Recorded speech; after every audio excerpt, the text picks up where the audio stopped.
नमस्कार दोस्तों, स्वागत है आप सभी का मेरे YouTube चैनल इतिहास तरंगिणी में। जैसा कि आप सभी जानते हैं, हमने अपने पिछले लेक्चर में एक न्यू टॉपिक को स्टार्ट किया था, जो है rise of regional power in 18th century in India, जो कि आप स्क्रीन पर देख भी पा रहे हैं। यानी कि 18वीं सदी में क्षेत्रीय शक्तियों के उदय के बारे में। और इसके अंतर्गत हमने अपने सबसे पहले इसके सब टॉपिक को यानी कि सक्सेसर स्टेट्स को कवर कर लिया है। क्या है सक्सेसर स्टेट, कौन कौन से हैं सक्सेसर स्टेट्स, और उनमें क्या क्या हमें इम्पोर्टेंट पॉइंट एग्जाम के पर्सपेक्टिव से पढ़ना है, हमने उसको सारे अपने प्रीवियस लेक्चर में डिस्कस किया है। आप चाहें तो प्रीवियस लेक्चर में जाके इसे देख सकते हैं। आज के लेक्चर में हम अपने नेक्स्ट सब टॉपिक यानी कि न्यू स्टेट यानी कि नए राज्यों को पढ़ेंगे। ठीक है, चलिए। अगर हम न्यू स्टेट्स यानी कि जब हम इस टर्म को बुक कह रहे हैं न्यू स्टेट्स नए राज्य को, तो अगर इसके कंसेप्ट को समझें तो बेसिकली ये क्या रेफर करते हैं, ये रेफर करते हैं उन पॉलिटिकल पावर्स को जिनके राइज होने के पीछे या उनके उदय होने का जो मुख्य कारण था वो मुगल अंपायर से बेसिकली एक रेबिलियन में हुआ था। मुगल अंपायर से एक विद्रोह होता है, एक रेबिलियन होता है, उस कारण से इन पॉलिटिकल पावर्स का एग्जिस्टेंस या ये पॉलिटिकल पावर अराइज करते हैं। अब यहाँ पे एक क्वेश्चन हमारे सामने उभर के आता है कि क्या ये टोटली न्यू थे, मतलब इनका किसी भी प्रकार से कोई एग्जिस्टेंस ही नहीं था और ये अचानक से एक ही बार में 18th सेंचुरी में उभर के आ जाते हैं इंडियन हिस्ट्री में? तो नहीं, ऐसा नहीं है कि जितने भी पावर्स को हम डिस्कस करने वाले हैं ये पहले भी एग्जिस्ट करते थे। ये कैसे एग्जिस्ट करते थे? As a socio economic group, यानी कि एक सामाजिक और एक आर्थिक समूह के तौर पे के रूप में ये एग्जिस्ट करते थे। बट 18th सेंचुरी में एक ऐसा कंडीशन जनरेट होता है जिसमें कि ये as a political entity, as a political formation के तौर पे उभर के आते हैं। ठीक है, और इनके जो सबसे प्रमुख उदाहरण है, जो प्रमुख एग्जाम्पल है जो कि हमें पढ़ना है और एग्जाम के पर्सपेक्टिव से हमारे लिए इम्पोर्टेंट है, तो सबसे पहले है मराठा, फिर है सिख, फिर है जाट, और फिर होते हैं दो अफगान किंगडम जो कि जिन्हें फारूकाबाद और रोहिलखंड के नाम से जाना जाता है। ठीक है, तो अब हमें एक एक करके इन सभी स्टेट्स को पढ़ना है। तो सबसे पहले हम किनको पढ़ने वाले हैं? मराठास के बारे में, मराठाओं के बारे में। ठीक है, तो जैसा कि आप सभी जानते भी हैं कि मराठा अंपायर का फाउंडेशन उनके लेजेंडरी किंग शिवाजी ने किया था। शिवाजी का जन्म 1630 में कब हुआ था? 1630 में होता है, शिवनेरी के फोर्ट में। कहाँ पे? शिवनेरी के फोर्ट में। ठीक है, ये सब पॉइंट्स आप लिखते हुए चलें। शिवनेरी के फोर्ट्स में हुआ था, जो कि पुणे डिस्ट्रिक्ट में लोकेटेड है। पुणे डिस्ट्रिक्ट में लोकेटेड है। इनके पिता का नाम था शाहजी भोसले। ठीक है, इनके फादर का नाम क्या था? शाहजी भोसले, और माता का नाम था जीजाबाई। ठीक है, और ग्रैंडफादर का भी अगर आप नाम जानना चाहते हैं तो ये भी नाम लिख लें। इनके ग्रैंडफादर का नाम मालोजी था। तो शिवाजी कहाँ पे बॉर्न हुए थे? शिवनेरी फोर्ट में। वो कहाँ लोकेटेड है? पुणे में, पुणे डिस्ट्रिक्ट में। इनके पिता का नाम क्या था?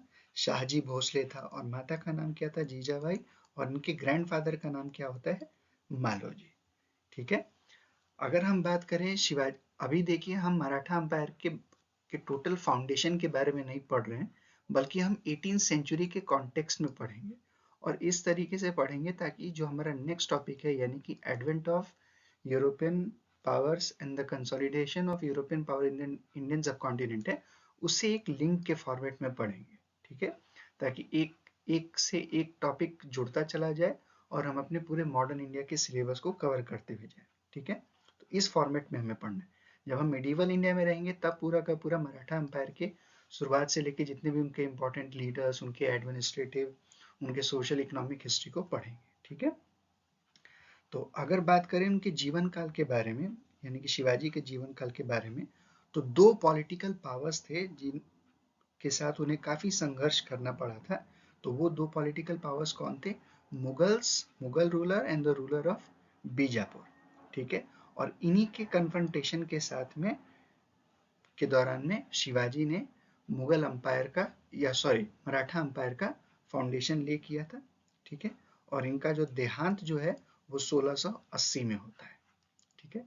तो इन सारे पॉइंट्स को आप सभी याद रखते हुए चले।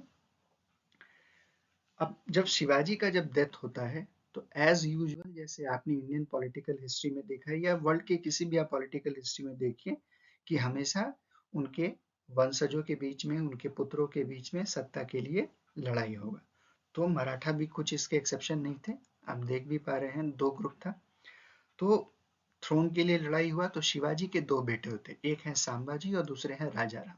संभाजी बड़े बेटे होते हैं और राजाराम छोटे बेटे होते हैं। शिवाजी का जैसे ही डेथ होता है इमीडिएटली राजा राम को एज अ थ्रोन पे बैठा दिया जाता है। और इसको लेकिन एक रूल, प्राइमोजेनेचर के रूल के कारण से, यानी कि तख्त जो है वो बड़े बेटे को ही देना चाहिए, इस रूल के हिसाब से संभाजी जो थे वो कंटेंडर थे थ्रोन के। और फिर संभाजी को इनके साथ में एक अपना एक सिविल वॉर होता है, गृह युद्ध होता है। और फाइनली फिर संभाजी एज अ थ्रोन के एज अ लीडर उभर के आते हैं, एज अ किंग उभर के आते हैं। तो शिवाजी के बाद से अगर हम ऑफिशियली अगर देखें तो संभाजी, और फिर संभाजी के बाद में कौन बनते हैं? राजा राम, ठीक है। संभाजी बड़े बेटे होते हैं, राजा राम छोटे बेटे होते हैं, ठीक है। अब राजा राम के मरने के बाद से फिर से सत्ता फिर से सत्ता में थ्रोन के लिए कंटेस्ट चालू होता है। संभाजी के बेटे थे शाहू और राजा राम के बेटे थे शिवाजी टू। तो शाहू जो थे उन्हें औरंगजेब ने कैप्चर करके अपने कंट्रोल में रखा हुआ था, यानी कि एज अपने प्रिजनर के तौर पे औरंगजेब ने शाहू को कंट्रोल करके रखा हुआ था। और शिवाजी शिवाजी टू यहाँ पे याद रखना है, शिवाजी और शिवाजी टू ये एक माइनर सन थे, मतलब अभी 18 साल से कम थे, नवजात थे। तो इन उस समय जो पूरा का पूरा जो सत्ता जो था वो ताराबाई करती थी, ठीक है। ताराबाई शिवाजी टू की मदर थी। तो इन्हीं यही पूरा का पूरा उस समय जो मराठा का जो पॉलिटिकल स्ट्रक्चर जो था या पॉलिटिकल डिसीजन जो था उनको कंट्रोल करती थी, ठीक है। तो एक तरीके से किसके बीच में अब कंटेस्ट होगा? शाहू के बीच में और शिवाजी के बीच में। तो ये पॉइंट आपको याद रखना है। लेकिन होता क्या है कि 1707 में औरंगजेब का डेथ हो जाता है। अब जैसे ही औरंगजेब का डेथ हुआ तो बहादुर शाह वन जो है वो एम्परर बनते हैं।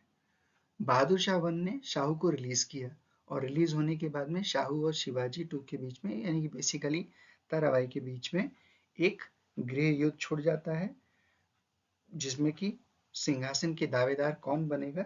अब इसके लिए अलग अलग मराठाओं में के बीच में गुट बनते चले जाते हैं। फाइनली इस बैटल ऑफ थ्रोन में शाहू जो है वो विक्टोरियस इमर्ज होके आते हैं, ठीक है।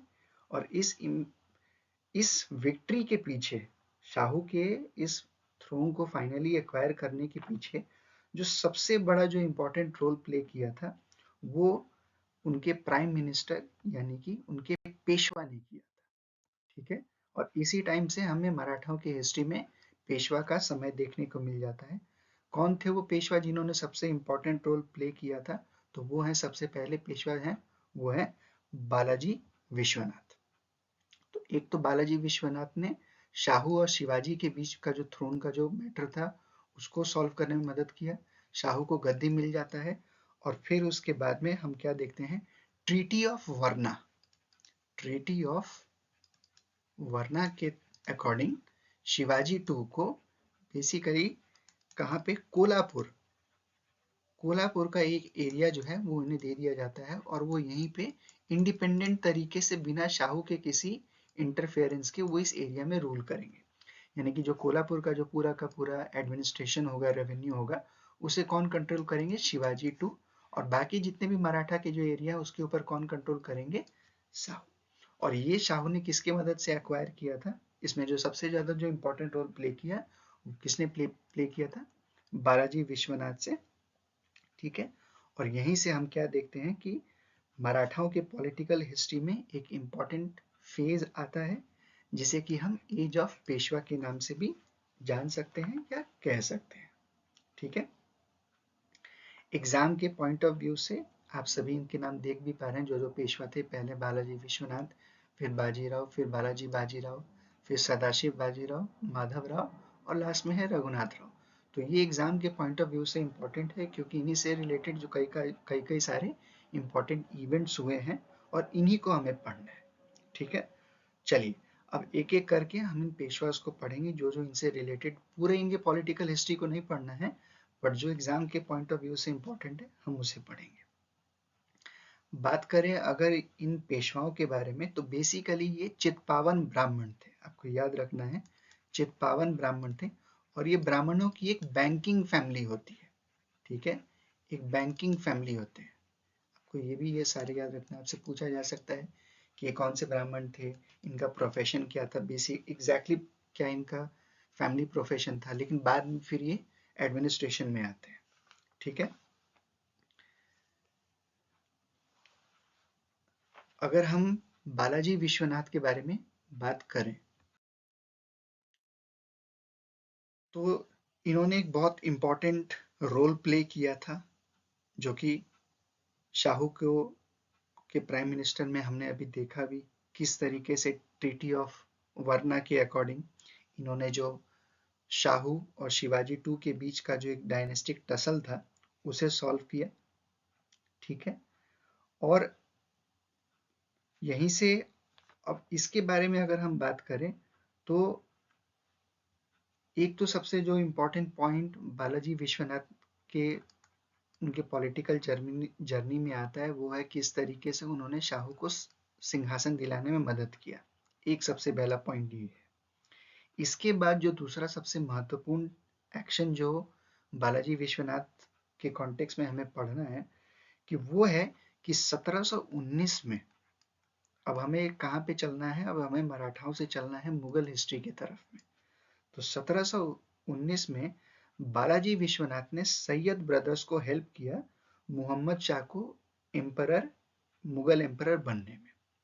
फिर से मैं दोहरा देता हूँ, 1719 में बालाजी विश्वनाथ ने सैयद ब्रदर्स को हेल्प किया मोहम्मद शाह को एज अ मुगल एम्परर के तौर पे बैठने में या उन्हें इंथ्रोन करने में। ठीक है, तो जब उन्होंने ये एक्शन मोहम्मद शाह को किया, तो इसके बदले में मोहम्मद शाह ने बालाजी विश्वनाथ को कुछ, जब जब मोहम्मद शाह को कुछ फेवर मिला है, तो बालाजी विश्वनाथ को भी कुछ फेवर मिलेगा। जब पॉलिटिकल रिलेशन हो रहा है, तो किसी में किसी को कुछ ना कुछ तो फेवर चाहिए ही, तभी तो कोई एक दूसरे को हेल्प करेगा। तो बालाजी विश्वनाथ ने क्या सिक्योर किया था? बालाजी विश्वनाथ ने दक्कन, मालवा और गुजरात का रेवेन्यू कलेक्टिंग राइट्स जो था, फिर से मैं दोहरा देता हूँ, बालाजी विश्वनाथ ने मोहम्मद शाह से डेक्कन का, मालवा का और गुजरात का जो रेवेन्यू कलेक्टिंग राइट्स थे, यानी कि जिसे हम चौथ और सरदेश मुखी कहते हैं।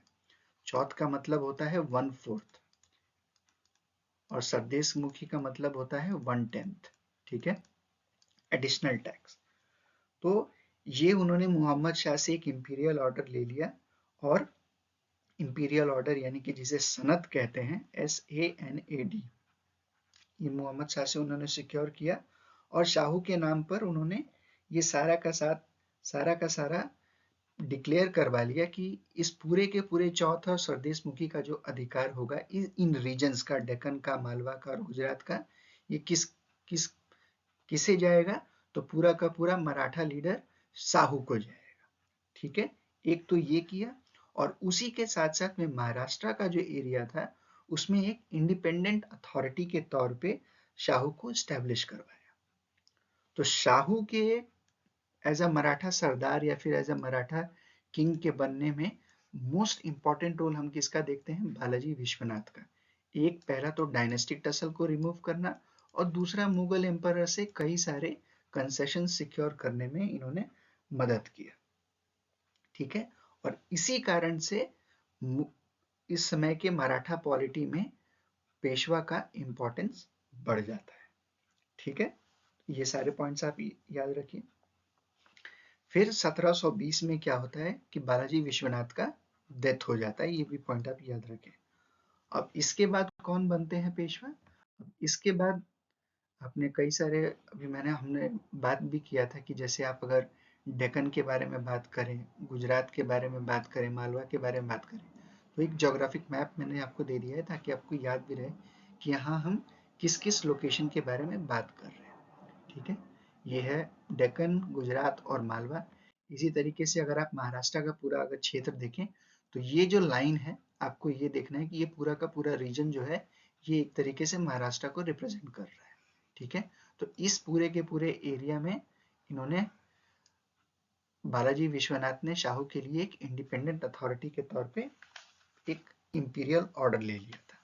ठीक है, चलिए अब बढ़ते हैं नेक्स्ट पॉइंट की तरफ। अब इन बालाजी विश्वनाथ के बाद इन जो नेक्स्ट पेशवा है वो है बाजीराव, जो कि इनके बेटे होते हैं।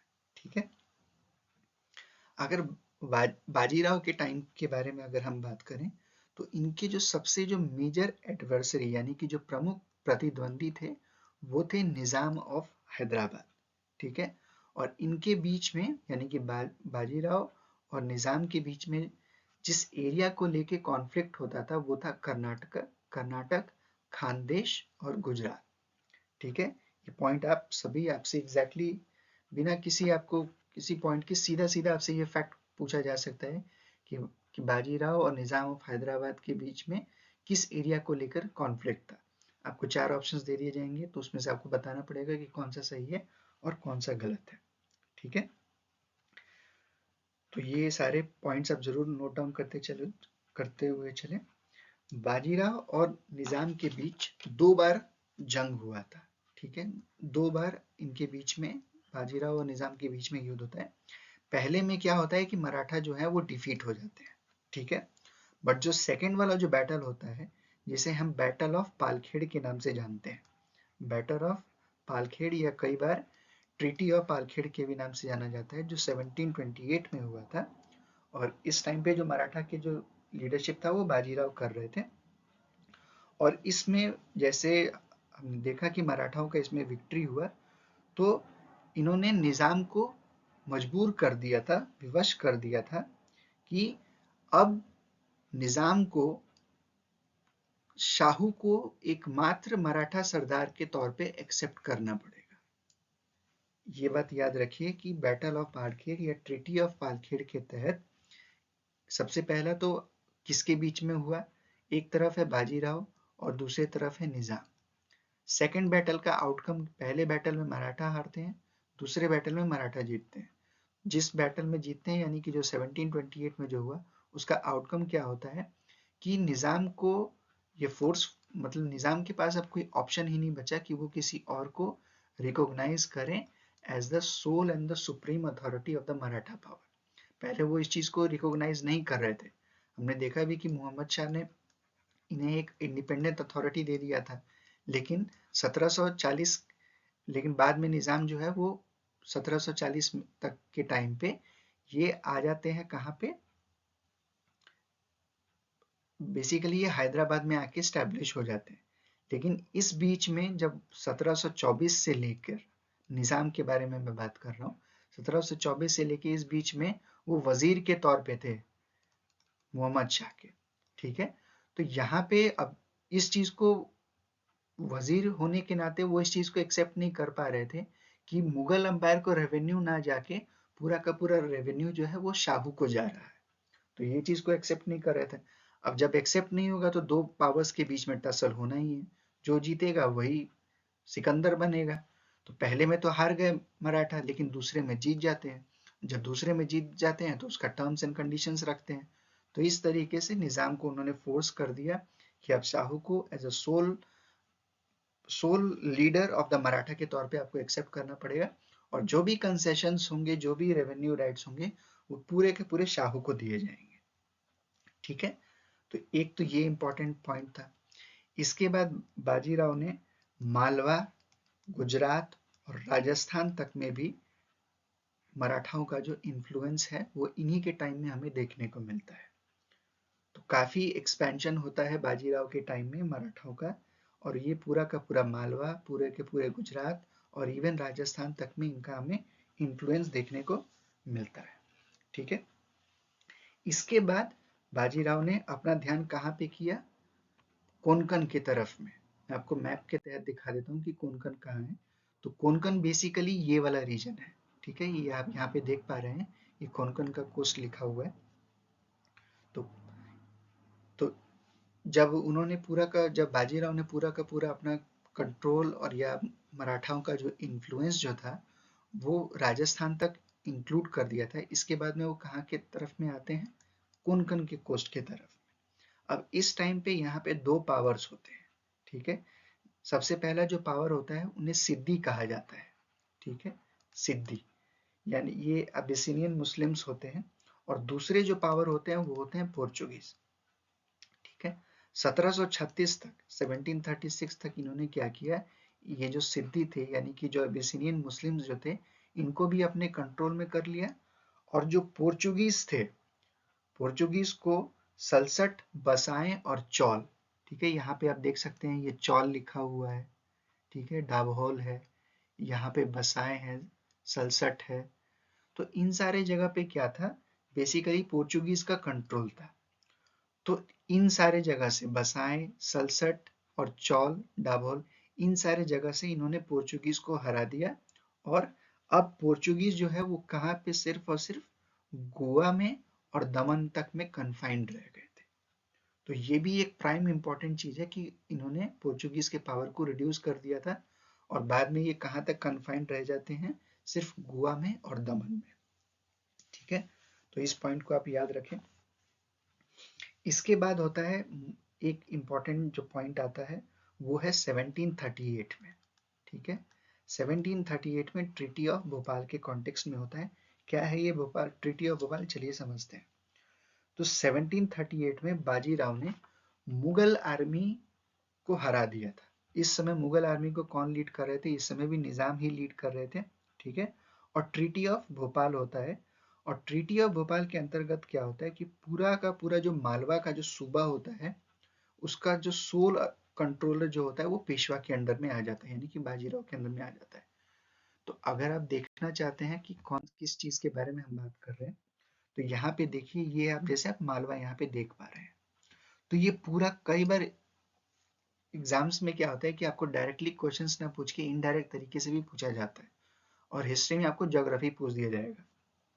तो ट्रीटी ऑफ भोपाल जो कि 1739 में होता है और जिसमें बाजीराव ने मुगल आर्मी को निजाम की लीडरशिप में हराया था, इसमें क्या मिलता है बेसिकली बाजीराव को, मालवा का पूरा कंट्रोल इन्हें, या इसका पूरा कंट्रोल बाजीराव के अंडर में आ जाता है।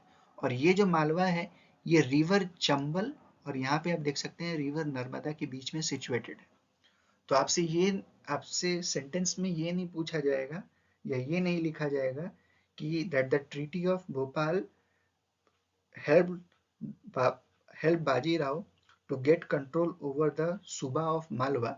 रादर यहाँ पे सेंटेंस दे दिया जाएगा कि it helped him to get the control over the land between the two rivers of river Chambal and river Narmada.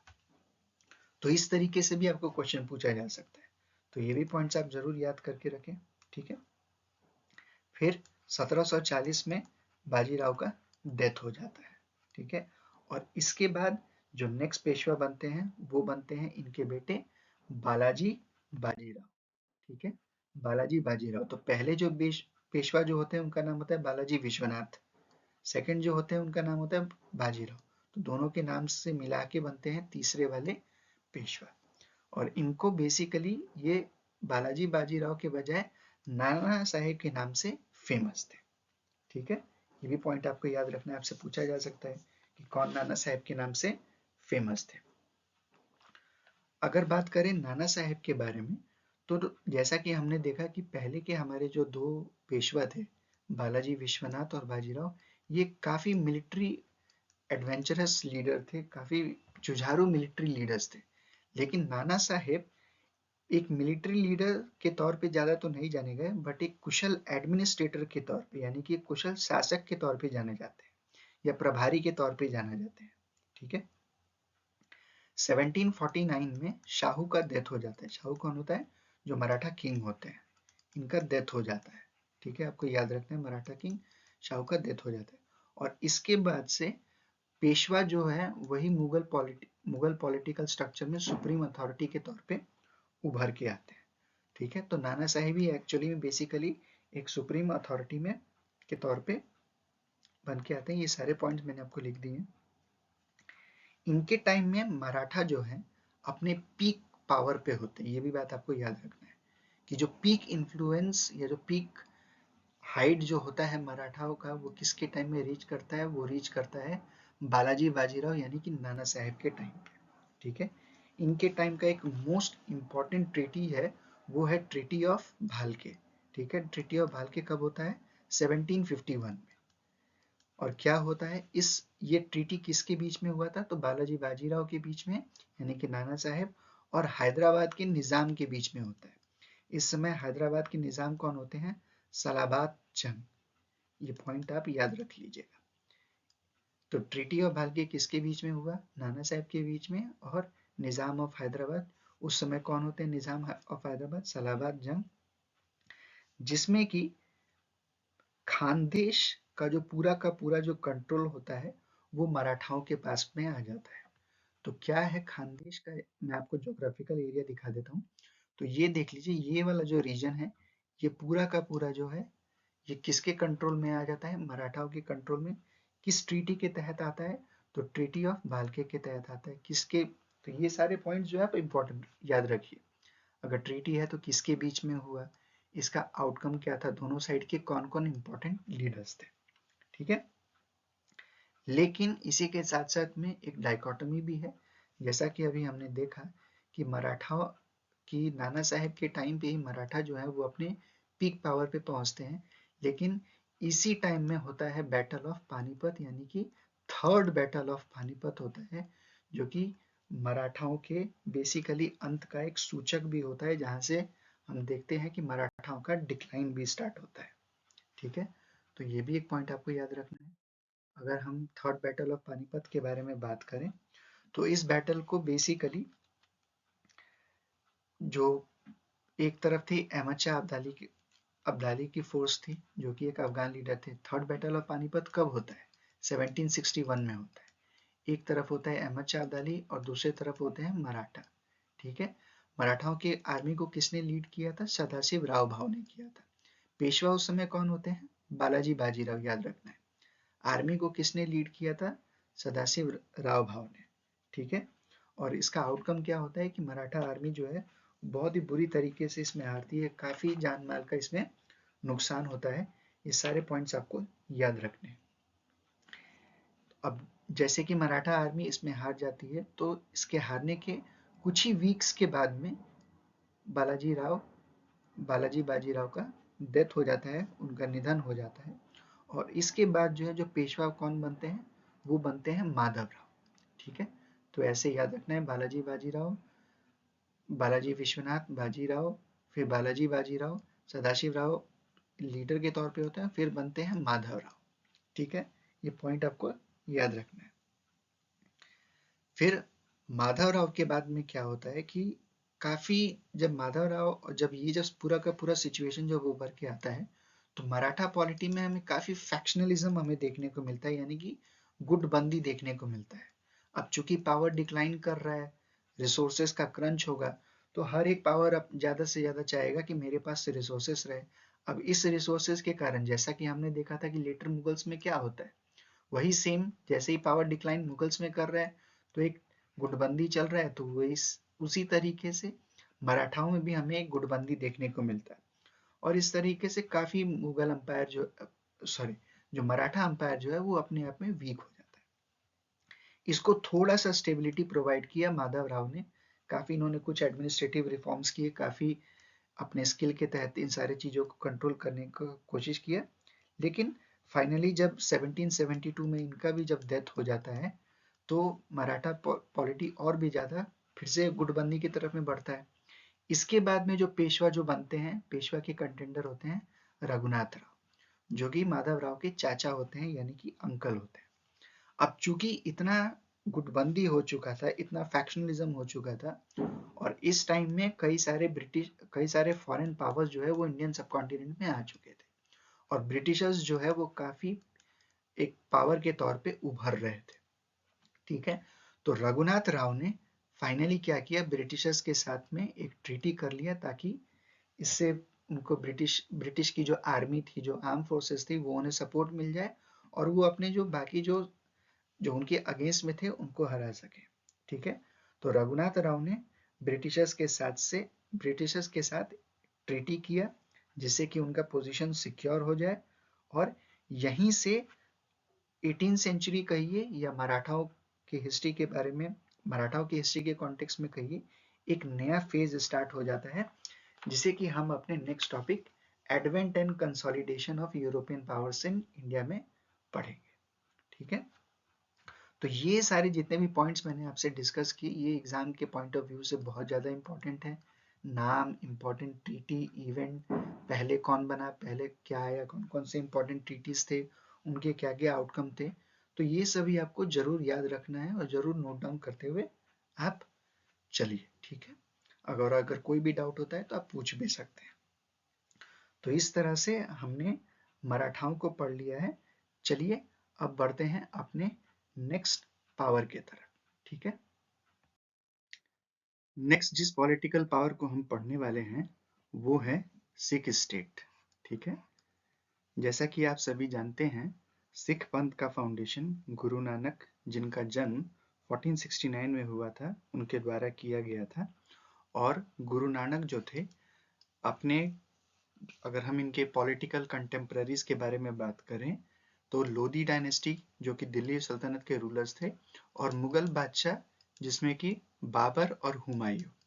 ठीक है, तो गुरु नानक, बाबर और हुमायूं, तो अगर एक तरीके से देखा जाए तो जो सिखिज्म का जो राइज होता है वो एक तरीके से पैरेलल है, कंटेम्पररी है मुगल हिस्ट्री के राइज होने के साथ में। ठीक है, तो ये पॉइंट आप याद रखें। अब जैसा कि आप जानते हैं कि हमारा जो टॉपिक है उसे हमें 18 सेंचुरी के कॉन्टेक्स्ट में पढ़ना है, तो हम हिस्ट्री ऑफ सिखिज्म के सिर्फ एक पॉइंट को या किसी एक पहलू को पढ़ रहे हैं जो कि 18 सेंचुरी में रिलेटेड होगा।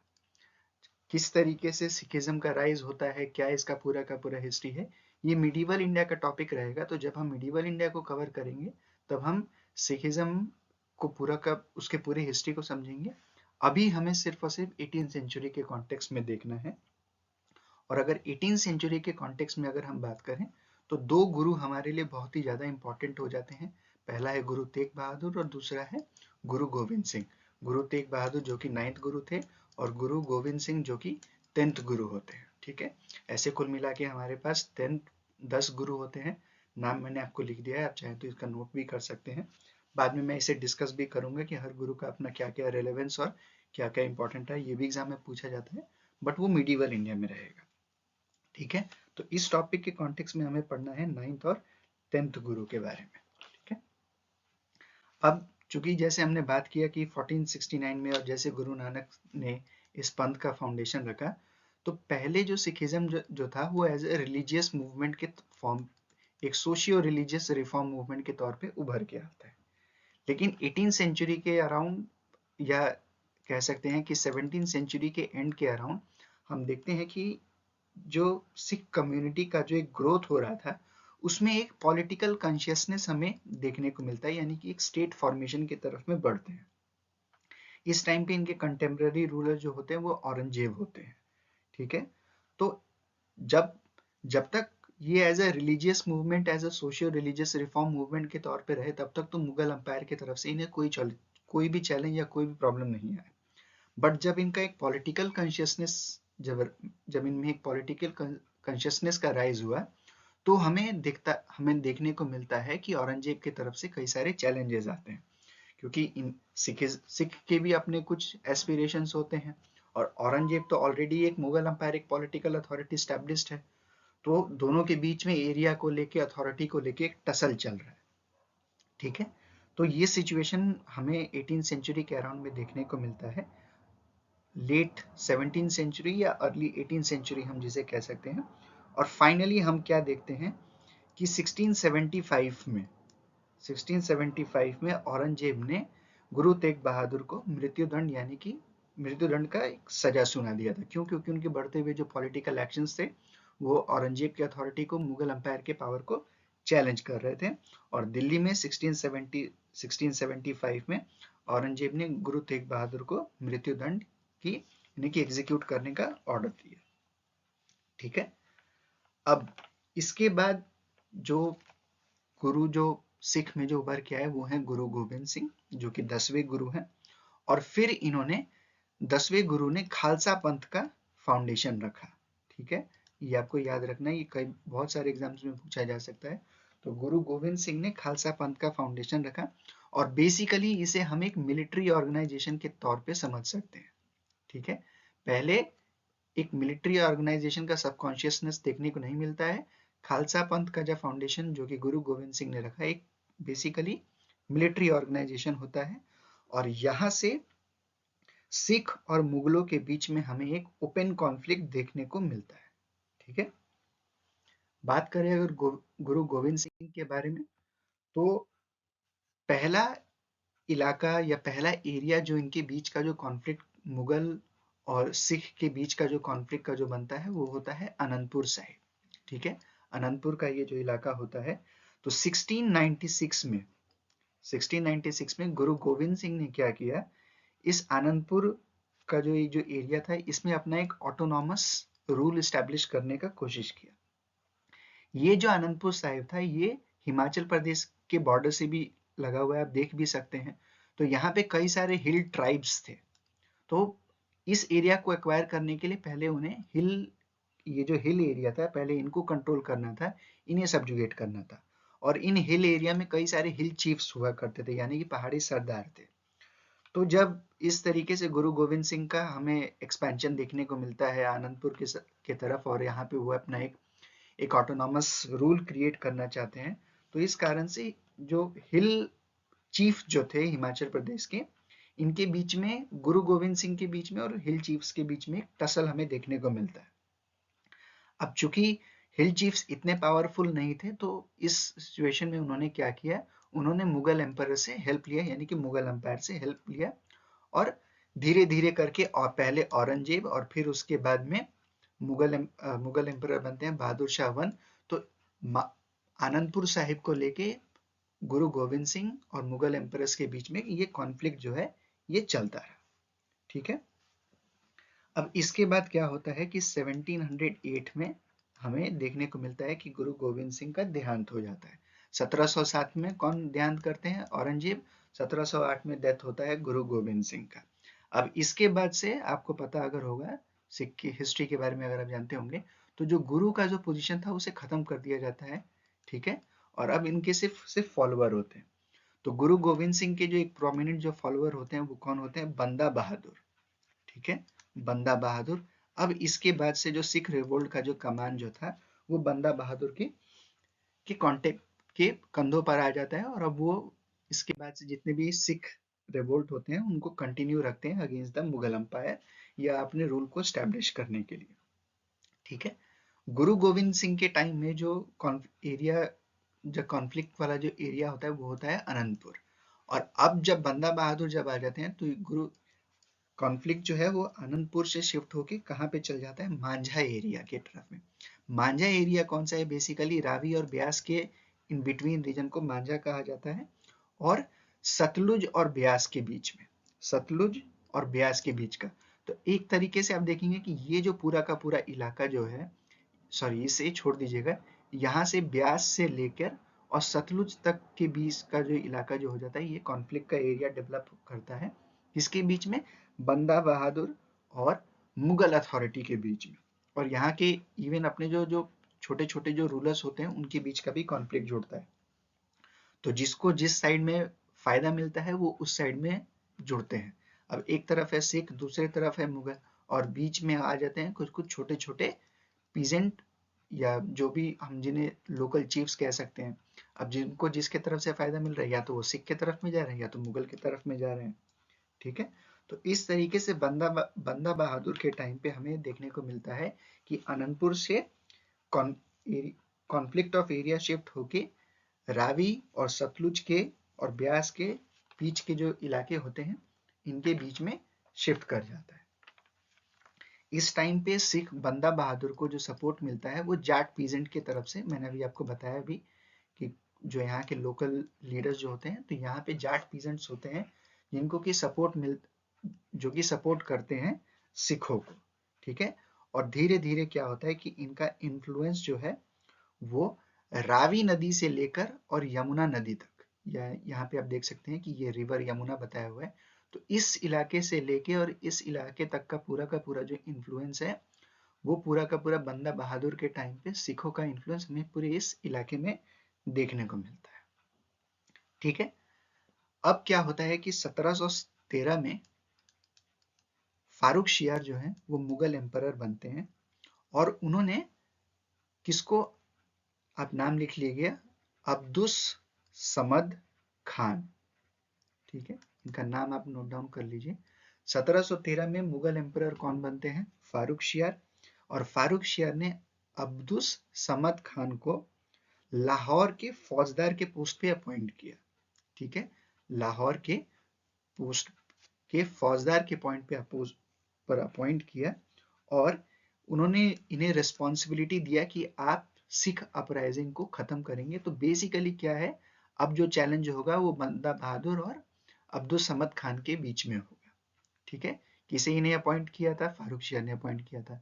कहाँ के ये फौजदार थे, तो लाहौर के फौजदार थे। ठीक है, तो अब जो कॉन्फ्लिक्ट है वो बंदा बहादुर और अब्दुल समद खान के बीच में चलता रहता है। इस तरीके से करते करते 1713 से लेके इसके बाद में फिर हम देखते हैं कि 1715 में फाइनली बंदा बहादुर ने सरेंडर कर दिया। ठीक है, कई सारे इश्यूज होते हैं इसके अराउंड, जब हम सिखिज्म की हिस्ट्री को पढ़ेंगे तो समझेंगे। तो 1715 में बंदा बहादुर ने सरेंडर कर दिया, और 1716 में फिर उन्हें मृत्यु दंड की सजा सुनाई गई। ठीक है, तो आप सभी इन सारे पॉइंट्स को जरूर याद रखें और नोट डाउन करते हुए चलें। ठीक है, अब इसके बाद सिखिज्म की हिस्ट्री में जो नेक्स्ट पॉइंट आता है वो होता है, पहले तो हमने देखा कि एक तो गुरु का स्ट्रक्चर होता है, तो गुरु का स्ट्रक्चर कंटिन्यू करता है 10 तक, 10वें गुरु तक कंटिन्यू करता है। इसके बाद आते हैं बंदा बहादुर एज ए लीडर के तौर पे उभर के आते हैं। बट इनके डेथ के बाद में एक हमें सिखों के पॉलिटिकल स्ट्रक्चर में एक चेंजेस आता है, और इस चेंज को हम कहते हैं मिसल सिस्टम। ठीक है, यानी कि एक मिसल की एक इकाई कहा जाता है। तो बेसिकली मिसल सिस्टम क्या है, एक हॉरिजॉन्टल स्ट्रक्चर है। ठीक है, एक हॉरिजॉन्टल स्ट्रक्चर है। पहले पावर किस तरीके से है, टॉप डाउन स्ट्रक्चर में एक सिंगल लीडर है, उसके अंदर में कई सारे स्ट्रक्चर रहेंगे, तो एक वर्टिकल डिवीजन हमें देखने को मिलता है। मिसल सिस्टम क्या है, बेसिकली एक हॉरिजॉन्टल डिवीजन है, हॉरिजॉन्टल डिवीजन ऑफ पावर, जिसमें कि छोटे छोटे यूनिट्स जो हैं, सिख इस समय जो है वो छोटे छोटे यूनिट्स में डिवाइड हो जाते हैं, और सब इक्वल रहते हैं, सब हॉरिजॉन्टली प्लेस्ड रहते हैं। अपने स्ट्रेंथ और अपने कैपेसिटी के हिसाब से तो ये ऊपर नीचे हो सकते हैं, बट एक तरीके से इनका एक हॉरिजॉन्टल डिस्ट्रीब्यूशन होता है। ठीक है, तो इस मिसल सिस्टम में क्या हमें देखने को मिलता है कि वो किसी सिंगल अथॉरिटी के अंदर में ऑर्गेनाइज नहीं है हॉरिजॉन्ट वर्टिकल स्ट्रक्चर में, बल्कि एक हॉरिजॉन्टल स्ट्रक्चर में ऑर्गेनाइज्ड है, और जिसे क्या कहा जाता है, इसे मिसल का सिस्टम कहा जाता है। ठीक है, आप याद रखेंगे इस पॉइंट को। तो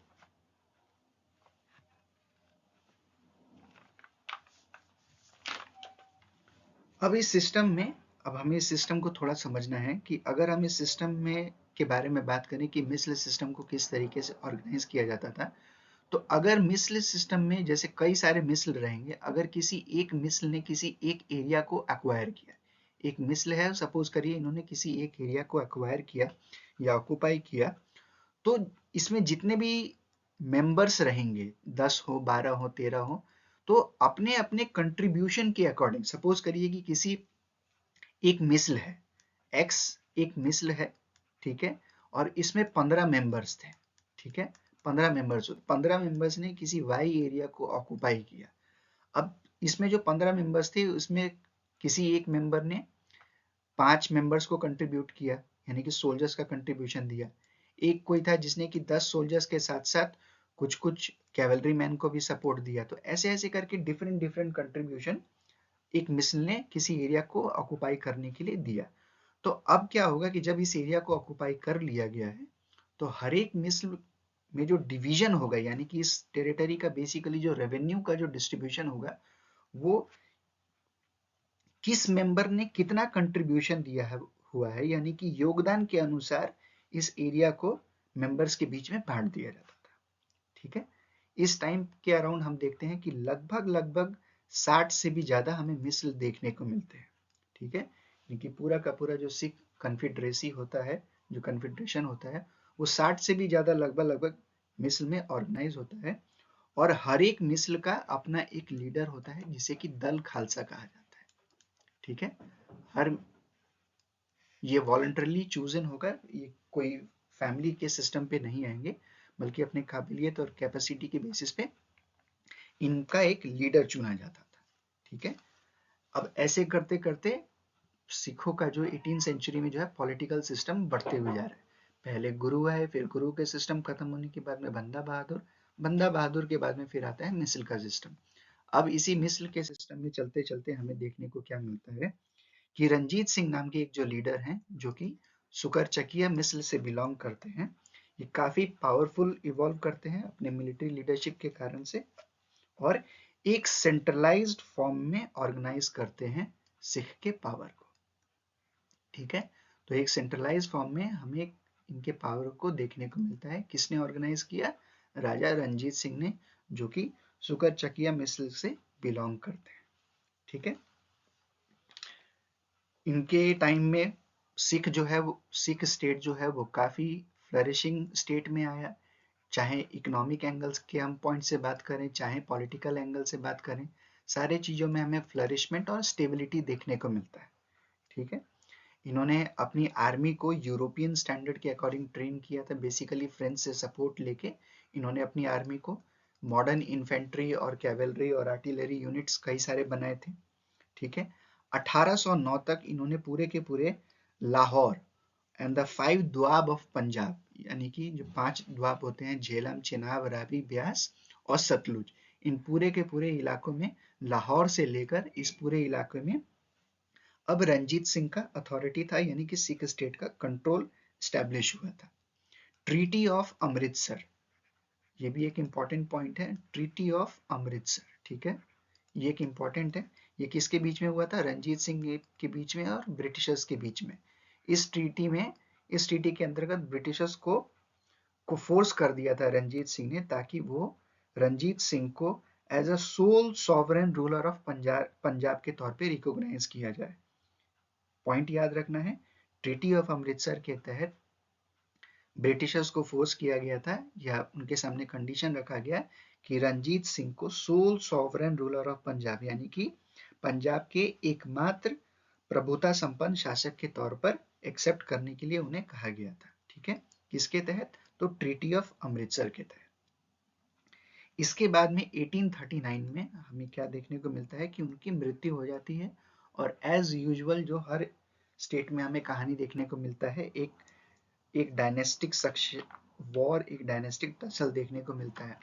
अगर हम बात करें 1839 तक में, जब रंजीत सिंह का डेथ होता है, तो सतलुज से लेकर, रिवर सतलुज से लेकर और पूरा का पूरा लद्दाख, काराकोरम, हिंदकुश और सुलेमान तक के बीच का जो पूरा का पूरा जो एरिया होता है, ये एब्सोल्युटली सिख स्टेट के कंट्रोल में आ जाता है। ठीक है, तो ये बात आपको याद रखना है कि किस तरीके से रंजीत सिंह के अंदर में एक enormous expansion of the Sikh state होता है।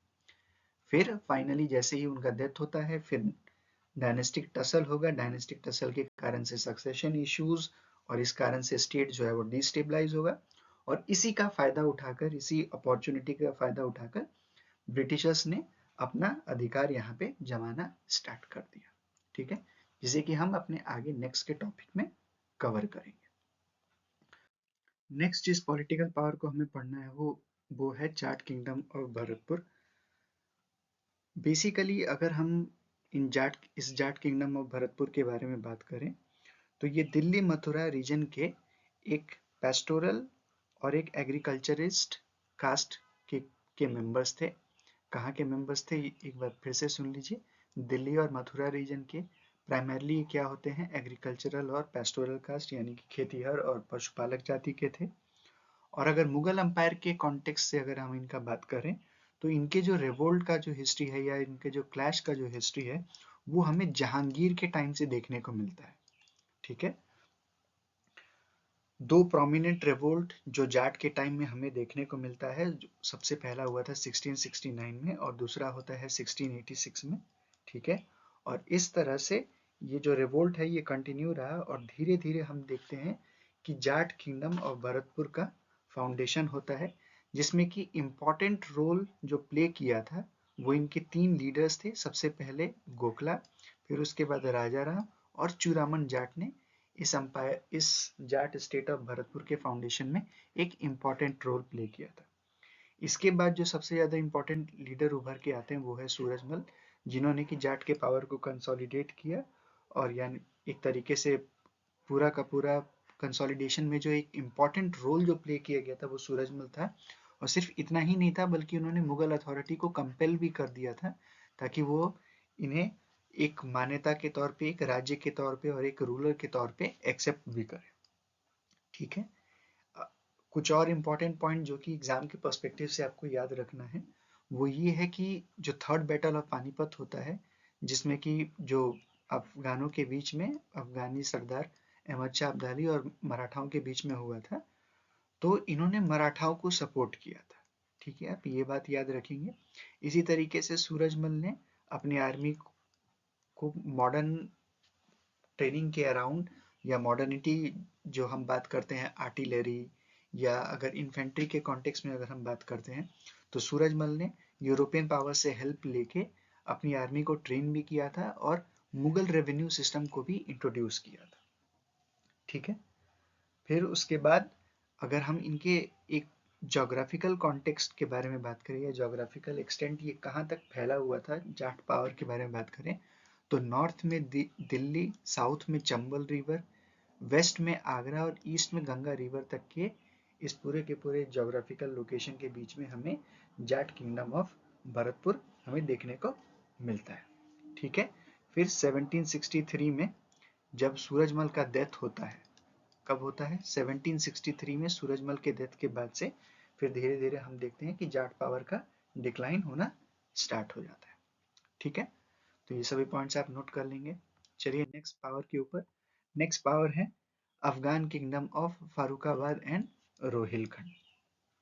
अगर हम अफगानों के पॉलिटिकल स्ट्रक्चर के बारे में बात करें, इससे मैं इनके प्रीवियस हिस्ट्री के बारे में बात कर रहा हूँ अफगानों के कॉन्टेक्स्ट में। तो जब जब अफगानों ने इंडिया में एक पॉलिटिकल स्ट्रक्चर को खड़ा किया है तो काफ़ी हैं, बट इंडियन हिस्ट्री के कॉन्टेक्स्ट में आपको दो जरूर याद होना चाहिए। सबसे पहला है जो लोधी सुल्तान होते हैं, ये भी अपने आप में एक अफगान ट्राइबल सोसाइटी होती है और इन्होंने एक पॉलिटिकल पावर स्टैब्लिश किया था। इसके बाद में जो सबसे इम्पोर्टेंट पॉलिटिकल पावर अफगानों ने जो स्टैब्लिश किया था वो था शेरशाह सूरी का अंपायर, ठीक है। तो ये आप दो जरूर याद रखेंगे। और इसके बाद में 18th सेंचुरी में हमें देखने को मिलता है फारुखाबाद और रोहिलखंड, ठीक है। अगर रोहिलखंड के बारे में बात करें तो इसे अली मोहम्मद खान ने स्टैब्लिश किया था और इसका जो जोग्राफिकल लोकेशन है वो है फुटहिल्स ऑफ द हिमालय।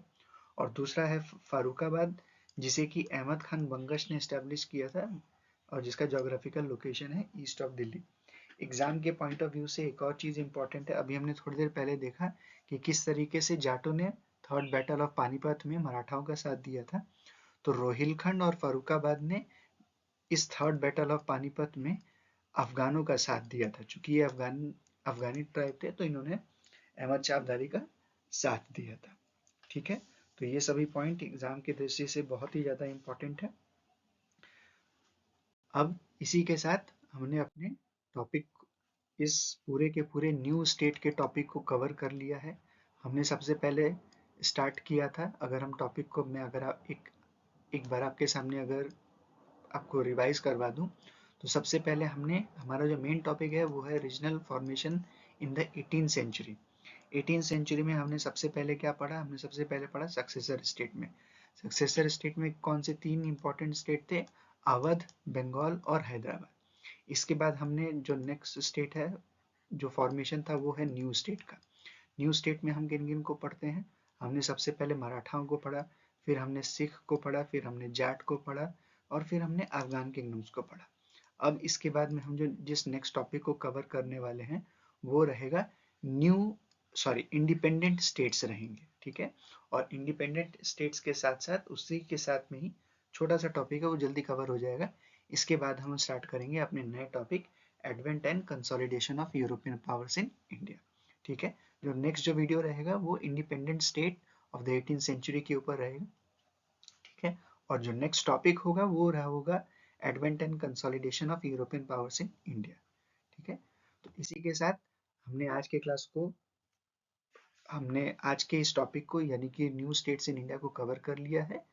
तब तक के लिए आप सभी इसे रिवाइज करें जितने, और अगर कोई भी डाउट या डिफिकल्टी हो तो आप मुझसे पूछ सकते हैं कमेंट सेक्शन में। तब तक के लिए धन्यवाद।